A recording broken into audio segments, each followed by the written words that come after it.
आगे निकल जाते हैं। हम खुद ही देखते हैं अपने समाज में, उस निम्न वर्गीय समाज में, कि लोग अपने आप को छिपाने का प्रयास करते हैं।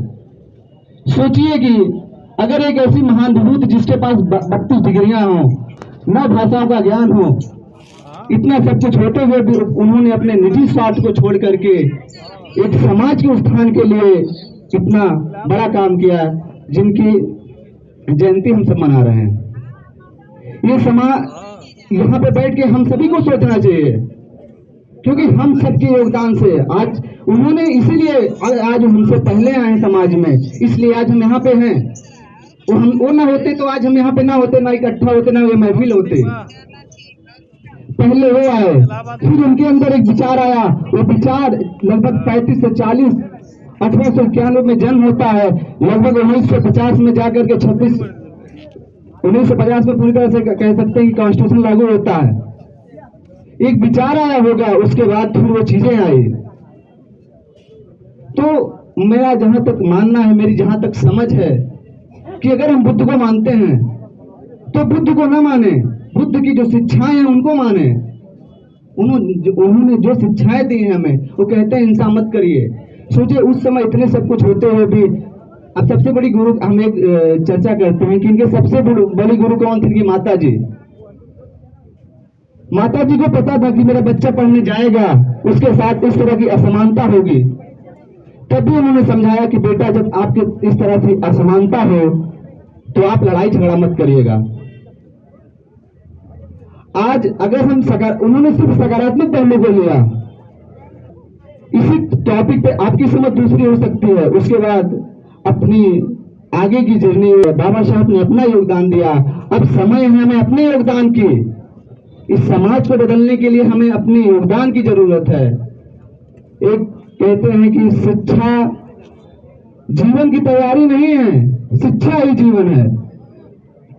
हम कितना सोचते हैं इस समाज के बारे में, इस वर्तमान स्थिति परिस्थिति के हिसाब से हम कितना सोचते हैं इस समाज के बारे में, अपने समाज को आगे बढ़ाने के लिए। आज हम देखते हैं, हम जिस समाज से बिलोंग करते हैं उस समाज ही में देखते हैं कि जो लोग अपने समाज के आगे निकल जाते हैं वो अपने आप को छिपाने का प्रयास करते हैं।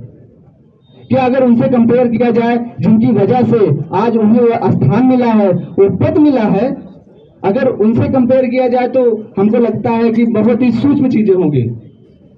अगर वो छिपाए होते तो आज हम यहाँ पे ना बैठे होते। तो ये जरूरत है हमें, ये इसलिए हमें यूथ को जरूरत है, ये चीजें समझने की जरूरत है कि वो आए, कि उन्होंने इतना बड़ा बलिदान क्यों दिया इस समाज के लिए। इतनी बड़ी डिग्रियां होने के बाद भी वो चाहते किसी फॉरेन विश्वविद्यालय में प्रोफेसर हो सकते थे, अपने जीवन को बहुत अच्छे से जी सकते थे, लेकिन उन्होंने अपने निजी स्वार्थ को छोड़ करके हम समाज के लिए जिया। कुछ लोग ऐसे जिनके पास एक कह सकते हैं संकीर्ण मानसिकताएं हैं, वो उन्हें किसी समूह जाति का नेता मानते हैं, कहते हैं कि वो किसी जाति विशेष का है। आज उन्होंने दिया है महिलाओं को के लिए इतना बड़ा काम किया है, वो क्या उसमें सिर्फ एक महिलाएं आती हैं? उसमें वो पूरी महिला जाति आते हैं जिनका हम तहे दिल सम्मान करते हैं, नारी सर्वत्र पूजन दे। तो उनकी प्रेरणा को माने। जब हम अपने समाज में अगर आगे बढ़ते हैं, मैं कहता हूं कि मेरी समझ है इस चीज को पढ़ने और इस चीज को समझने के बाद, हमें किस तरह किस रिसोर्सेस से चीजें मिलती हैं, हम कहाँ से उन्हें पढ़ते हैं, हम कहाँ से सीखते हैं। सबसे बड़ी चीज ये बात होती है, कौन से रिसोर्सेस से पढ़ते हैं। मैं अपने जीवन की बात बता रहा हूँ कि जब मुझे पता चला कि यहाँ पे फंक्शन है, तो मैं 2-3 दिन से सिर्फ बाबा साहब के बारे में पढ़ रहा था। उसके पहले मैं इनके बारे में सुन रहा था। मैं एक ऐसे व्यक्ति की बात सुना जो अच्छे लीडर्स में आते हैं। उन्होंने कहा बाबा साहब को 6 भाषाओं का ज्ञान था, 26 डिग्रियां थे। और जब मैंने चीजों को पढ़ा तो पता चला कि बाबा साहब को 9 भाषाओं का ज्ञान था, 32 डिग्रियां थे। तो ऐसे ही होता है कि हमें रिसोर्सेज क्या है पढ़ने के, हमारे पास रिसोर्सेज क्या है पढ़ने के, किस जगह से हमें जानकारी मिल रही है, और इस जानकारी को लेकर के वर्तमान स्थिति परिस्थिति के हिसाब से उस समाज पे उसका योगदान देना। एक शिक्षित व्यक्ति होने के नाते, एक भारत का नागरिक होने के नाते हम अपने समाज के लिए कितना करते हैं। हम कहते हैं कि मेरे पास पैसा हो जाएगा सभी समाज का योगदान दे पाएंगे, नहीं। हम अपने समाज का योगदान, अगर हम शिक्षित हैं, आसपास के लोग अगर हमारे अशिक्षित हैं, किसी कारणवश से कुछ ऐसे चीजों से उन्हें अवगत नहीं है, तो ये हमारा दायित्व है कि हम उन्हें अवगत कराएं और उनका सहयोग करें।